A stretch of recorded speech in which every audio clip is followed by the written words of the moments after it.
ಆತ್ಮೀಯ H16 news ಅರ್ಥಾತ್ ಹೇ ಸೀತಾರಾಮಗೆ ಸ್ವಾಗತ. ನಾನು ನಿಮ್ಮವ MI ಅಥವಾ ಮಲ್ಲಪ್ಪ ಜೋತಾವಾರ್. ಆದ್ಮೇಲೆ ಈಗ ತಾವು ದಿನ ಸುದ್ದಿಗಳನ್ನ ಅದರ ಜೊತೆಗೆ ವಿಶೇಷತೆಗಳನ್ನ ನೋಡ್ತಾ ಹೋಗಿ ವಿಶೇಷ ಈ ಮೊದಲನೇ ಸುದ್ದಿಯನ್ನು ನೋಡಿ.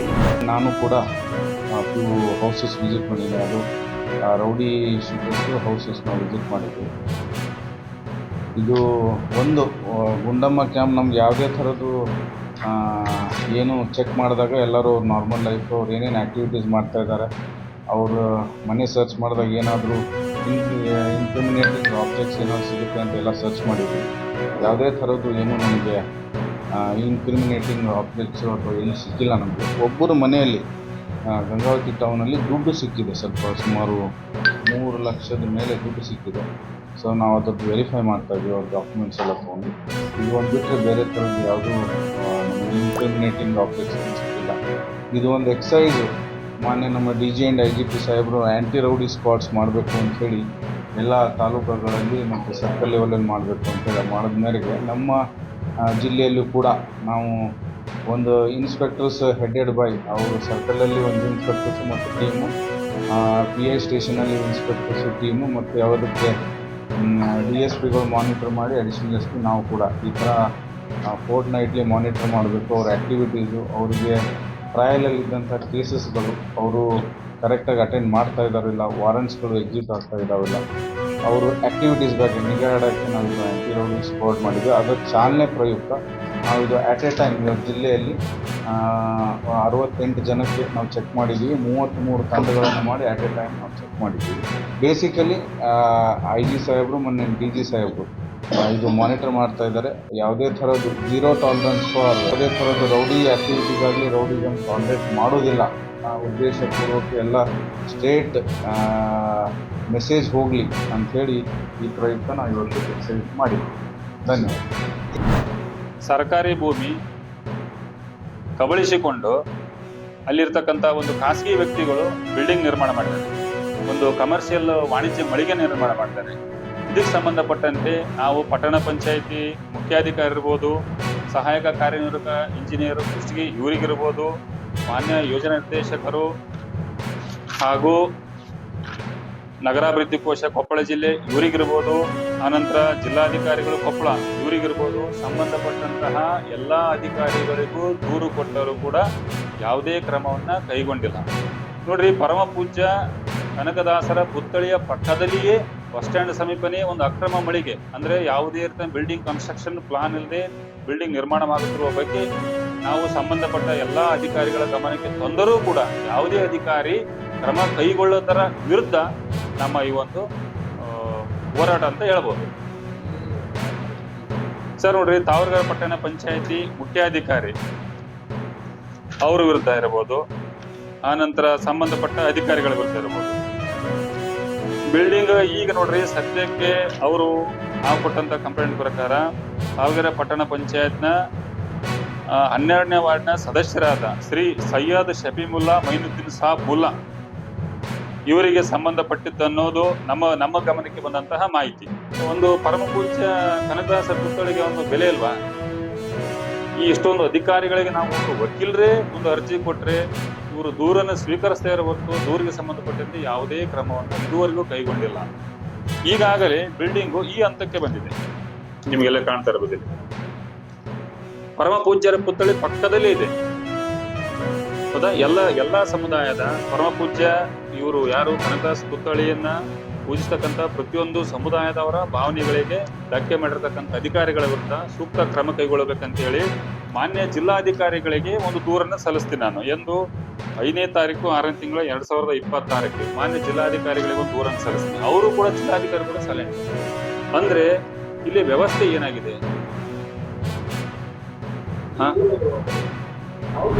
ನಿಮ್ಮ ಶಿಕ್ಷಣವನ್ನು ಯಾರು ಕದೀಲಿಕ್ಕೆ ಸಾಧ್ಯವಿಲ್ಲ. ಆದ್ರೆ ಪ್ರಪಂಚದಲ್ಲಿ ಶಿಕ್ಷಣ ಒಂದಿದ್ರೆ ಜ್ಯೋತಿಯಂತೆ ಬೆಳಗ್ಬಹುದು. ಇಲ್ಲ ಅಂತಂದ್ರೆ ಮನುಷ್ಯತ್ವ ಏನೂ ಪ್ರಯೋಜನಕ್ಕೆ ಬರೋದಿಲ್ಲ. ಶಿಕ್ಷಣವಿಲ್ಲದೆ ಜ್ಞಾನ ಸಂಪಾದನೆ ಸಾಧ್ಯ ಇಲ್ಲ. ಅದಕ್ಕೆ ಇವತ್ತು ಒಂದು ಹೋರಾಟ ನಡೆದಿದೆ. ಸರ್ಕಾರ ಮಾಡ್ತಾ ಇರ್ತಕ್ಕಂಥದ್ದು ಒಂದು ಹೋರಾಟವೇ. ಯಾವ ರೀತಿ ಡಾಕ್ಟರ್ಗಳು ಇವತ್ತು ನಮಗೆ ಬಂದ ಕಾಯಿಲೆ ಎಲ್ಲಿ ಹೋಗ್ತೀವಿ ನಾವು? ಡಾಕ್ಟರ್ ಬಳಿ ಹೋಗ್ತೀವಿ. ವೈದ್ಯರ ಹೋರಾಟ ಏನಿದೆ ಅಂತಂದ್ರೆ ಅನಾರೋಗ್ಯದ ವಿರುದ್ಧ ಇದೆ. ಶಿಕ್ಷಣ ಸಂಸ್ಥೆಗಳ ಹೋರಾಟ ಏನಿದೆ ಅಂದ್ರೆ ವಿದ್ಯೆಯಿಂದಲೇ ವಂಚಿತರಾಗಿರ್ತಕ್ಕಂಥ ಜನರಿಗೆ ವಿದ್ಯೆ ಕೊಡಬೇಕು, ಅಂದ್ರೆ ಅವಿದ್ಯಾವಂತರು ಯಾರು ಇರಬಾರ್ದು ಅನ್ನೋ ಇದ್ರ ಮೇಲೆ ಅದಕ್ಕಾಗಿ ಹೋರಾಟ ನಡೆದಿದೆ. ಒಟ್ಟಾರೆ ಸರ್ಕಾರ ಇರ್ಬೋದು, ಜನ ಇರ್ಬೋದು, ಪ್ರಾಮುಖ್ಯತೆ ಯಾವುದಕ್ಕೆ ಕೊಡಬೇಕು ಅಂತಂದ್ರೆ ಮೊದಲನೇದಾಗಿ ವಿದ್ಯೆ, ಎರಡನೇದಾಗಿ ಆರೋಗ್ಯ. ವಿದ್ಯೆ ಆರೋಗ್ಯ ಎರಡು ಜೀವನದಲ್ಲಿ ನಾವು ಸಮಾನವಾಗಿ ಸ್ವೀಕಾರ ಮಾಡಿ ಆ ಎರಡನ್ನ ಕಾಪಾಡಿಕೊಂಡ್ರೆ ನಮ್ಮ ಜೀವನ ಸಾರ್ಥಕ. ಆರೋಗ್ಯ ಇಲ್ಲದ ವ್ಯಕ್ತಿ ಕಸಕ್ಕೆ ಸಮಾನ, ವಿದ್ಯೆ ಇಲ್ಲದ ವ್ಯಕ್ತಿಯೂ ಕೂಡ ಅಷ್ಟೇ. ಆ ಕಾರಣದಿಂದ ಇವೆರಡನ್ನ ನಾವು ಕಾಪಾಡಿಕೊಳ್ಳಬೇಕು. ಆದ್ರೆ ಇತ್ತೀಚೆಗೆ ಆಡಳಿತ ಮಾಡ್ತಾ ಇರ್ತಕ್ಕಂಥ ಸರ್ಕಾರಗಳು ಅವುಗಳಲ್ಲೇ ಸಮಸ್ಯೆ ಇದೆ. ಆ ಸಮಸ್ಯೆ ಏನಪ್ಪಾ ಅಂತಂದ್ರೆ ವಿದ್ಯೆಗೆ ಮತ್ತು ಆರೋಗ್ಯಕ್ಕೆ ಹೆಚ್ಚಿನ ಆದ್ಯತೆಯನ್ನು ಕೊಡ್ತಾ ಇಲ್ಲ. ಅದರ ಬದಲಾಗಿ ಚೀಪ್ ಪಾಪ್ಯುಲರ್ ಪ್ರೋಗ್ರಾಮ್ಗಳು, ಜನರಿಗೆ ಬೇಕೇ ಇಲ್ಲ ಅಂತಕ್ಕಂಥ ಕಾರ್ಯಕ್ರಮಗಳನ್ನು ಕೊಟ್ಟು ಜನರನ್ನ ಸೆಳೆಯುವ ಕೆಲಸ ಮಾಡಿ ವಿದ್ಯೆಗೆ ಮತ್ತು ಆರೋಗ್ಯಕ್ಕೆ ಅನ್ಯಾಯ ಮಾಡತಕ್ಕಂಥ ಇದನ್ನ ನಾವು ನೋಡ್ತೀವಿ. ಆ ಕಾರಣದಿಂದ ನೀವು ಸರ್ಕಾರಿ ಶಾಲೆಗಳು ಇವತ್ತು ಮುಚ್ಚುತ್ತಾ ಇವೆ, ಶಾಲಾ ಕಾಲೇಜುಗಳು ಸರ್ಕಾರಿ ಅಲ್ಲಿ ಇವತ್ತು ಗುಣಮಟ್ಟ ಇಲ್ಲದೆ ಅವು ಮುಚ್ಚುತ್ತಾ ಇವೆ. ಆ ಕಾರಣದಿಂದ ಏನಾಗಿದೆ, private colleges or schools competition ಜಾಸ್ತಿ ಆಗಿದೆ. ಕಾಂಪಿಟೇಷನ್ ಹೆಚ್ಚಾದಾಗ ಅಲ್ಲಿ ಯಾರು ಶ್ರೀಮಂತರು ಇರ್ತಾರೋ ಅವರು ಹಣ ಹಾಕಿ ದೊಡ್ಡ ಶಾಲಾ ಕಾಲೇಜುಗಳನ್ನು ತೆಗೆದು ಹಣ ಮಾಡ್ತಾರೆ. ಆದ್ರೆ ಸಣ್ಣ ಶಾಲೆಗಳನ್ನ ಕಾಲೇಜುಗಳನ್ನ ತುಂಬಾ ಕಷ್ಟಪಟ್ಟು ತೆಗಿತಾರಲ್ಲ, ಅವರು ಅವರಷ್ಟು ಹಣ ಮಾಡ್ಲಿಕ್ಕೂ ಆಗೋದಿಲ್ಲ, ಉತ್ತಮ ಎಜುಕೇಶನ್ ಕೊಡ್ಲಿಕ್ಕೂ ಆಗೋದಿಲ್ಲ. ಯಾಕೆ ಅಂತಂದ್ರೆ ಅವರು ಕಷ್ಟದಲ್ಲಿ ಬರ್ತಿರ್ತಾರೆ. ಈ ರೀತಿ ಕಾಂಪಿಟೇಷನ್ ಕ್ರಿಯೇಟ್ ಮಾಡ್ತಿರೋರು ಯಾರು ಅಂತಂದ್ರೆ ಅದು ಜನ ಅಲ್ಲ, ಅದು ನಮ್ಮನ್ನ ಆಡಳಿತ ಮಾಡ್ತಿರ್ತಕ್ಕಂಥ ಸರ್ಕಾರ. ಬರುವ 27, 28 ಅದನ್ನೊಂದು ಪೋಸ್ಟರ್ಗಳು ನಮ್ಮ ಒಂದಷ್ಟು ಜನರ ವಾಟ್ಸಪ್ಗಳು ಎಲ್ಲ ಕಡೆ ನಾನೇ ಖುದ್ದು ಹಾಕಿದ್ದೀನಿ. ಯಾರಿಗಾದರೂ ಹಾಕಿರಲಿಲ್ಲ ಅಂದರೆ ಕೇಳಿದರೆ ಅವ್ರಿಗೂ ಕೂಡ ಹಾಕ್ಕೊಡ್ತೇವೆ. 2 ದಿನದ ಚಿಂತನ ಶಿಬಿರ, ಸುಮಾರು ಅತಿ ಹಿಂದುಳಿದ ಮಠಾಧಿಪತಿಗಳು 40 ಜನ ಸ್ವಾಮೀಜಿಗಳು ಈ 2 ದಿನದ ಚಿಂತನ ಶಿಬಿರದಲ್ಲಿ ಭಾಗವಹಿಸಲಿದೆ. ಶ್ರೀ ಶರಣಬಸವೇಶ್ವರ ಮಠದ ಆವರಣದ ಯಾತ್ರಿ ನಿವಾಸಲ್ಲಿ 2 ದಿನದ ಕಾಲ ಈ ಕಾರ್ಯಕ್ರಮವನ್ನೇ ನಡೆಯಲಿದೆ.